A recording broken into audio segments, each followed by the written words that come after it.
I should compare this with the Aran. Exactly. So Aran. So okay. Yep. It's a little island. What is it? East of Isla. Yeah. Where smoked whiskey is produced. Okay. This is less peaty. Less peaty. Is that the main difference? Okay. Okay. So are they put into the cask for the same length of time? I think it's about 6 months. Yeah. About 6 months. Okay. So the difference is actually the whiskies themselves. So the stock liquid, the liquid itself is roughly the same, but it's influenced by 2 different types of whiskies. Yeah. So it's the heavily peated one in Paradox Smoker. Yeah. It's that one. It's different. No discernible difference in terms of appearance, I'd suggest. Slightly less in this glass. Is there slightly less in this glass? Yes, there is that. In terms of ABV, are we talking the same sort of ABV? Yep. Yeah, exactly the same.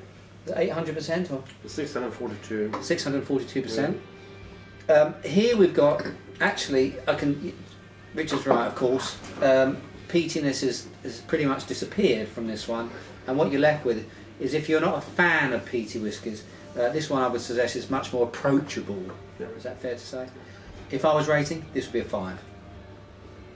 That's out of 5, by the way. This is sensational. I'll be honest with you, a fan. I'm not a great fan of whiskey flavoured or whiskey influenced beers. It's a very, very moderate 10% beer. Yeah, exactly. For a 10% beer. Yeah.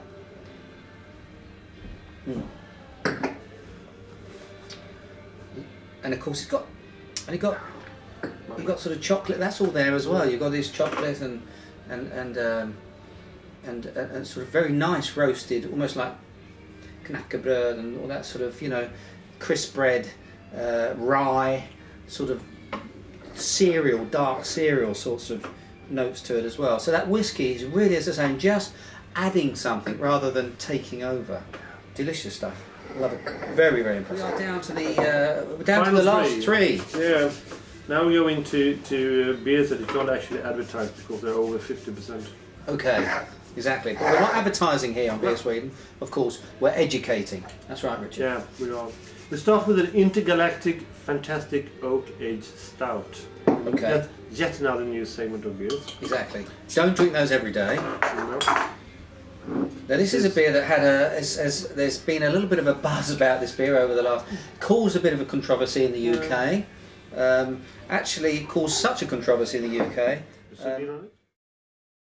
In the UK, I think currently, or at the time, it was the strongest beer that was ever made in the UK. Yeah, I think so. Yeah. And because are we talking 18% here or something like that? 18.2. 18.2. At 0.2, that does the difference. That makes a difference.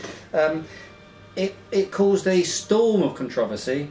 A lot of the anti-alcohol sort of lobbyists came in and so on and said that it would basically be the collapse of the empire as we know it. The empire had collapsed a long time before that, of course, but we're obviously being British. We haven't. We don't know yet. So actually in response to this, I think this is what Nanny State came out of, wasn't it? Yeah, it is. Yeah. Yeah, which is their 1.1% ABV beer. Yeah, and we're actually going to launch later this year a 0.5% ABV Nanny State. Really, you see. Now, if followers of BeerSweden will also know that we cracked that story first too. So look out for that. Yeah, a little bird told me. Little bird told me about that. So basically, look out for that because it's going to be 0.5 Nanny State. BrewDog Nanny State's coming, so that's going to be available in ICA and. Yeah, you're going to launch it in the supermarkets. Yeah. ICA, Consum, wherever you go shopping, and also in Systembolaget. From what date? 1st of September. 1st of September. So there we go. Another first here on BeerSweden TV. Good stuff. So this is actually the complete opposite of that. This is the Tokyo. The reason that Nanny State came to be. The interesting story about Tokyo is that it caused so much commotion in the UK, saying that this is the end of the beer drinking. This is outrageous and so on. And BrewDog simply, not only by launching the Nanny State, responded by saying, well, we sell one beer for about £10 a bottle, where you can go to your local supermarkets and buy an international lager, 24 cans for the same price. Yeah, exactly. So which one is ruining most? Yeah. Well, I mean, you know, that's up for people to decide, but I agree. I think that, you know, the fact is that Tokyo, at this sort of price, there are only a select sort of few people that are going to buy it. And of course, at this sort of ABV, I think this is such a, I can just smell on the nose of it, that it's such a complex drink. It's not a drink that you can drink a lot of, or you'd want to drink a lot of. But I think it's more of an experience in a bottle, this one. Sitting on the beach, playing beach volleyball, down the beer of Tokyo. Do you think so? No. Okay. Remind me never to go on holiday with you, Richard. What am I getting? I'm getting... I mean, there are obvious fusel sorts of notes to it. I mean, it's if I ever had a blocked up nose, this would probably clear it. You're getting some alcohol vapour, definitely there. You're getting some nice sort of, it's like yeasty. This is peppercorn. Yeah, you get, yes, a little bit of cinnamon, gin, yes, absolutely, get that. Yeah, do get that. It's got a fantastic taste to it. And my goodness, the taste is actually sensational. It is like, what's that drink that you drink at Christmas? A Julmust, right? Multiplied by the power of infinity. This, it really is, isn't it? Yeah. It's got spice. This one. This is the spiciest one so far. But my God, it's sweet. Of course, at 18%, you're looking at. This is like Chimay times 2. You're looking at obviously a lot of sweetness. To get that level of alcohol, obviously you've got to have a lot of fermentable sugars in there, and boy, does this have it. Yeah. But it needs it. It needs it, and it's there. That's beautiful. What's so clever about it is, of course, there is alcohol there. I mean, you can't get it. You can't escape the fact it's 18%. But it's actually not that. Although I get it on the nose quite a bit, personally, and I'm quite sensitive to alcohol in terms of my palate and nose.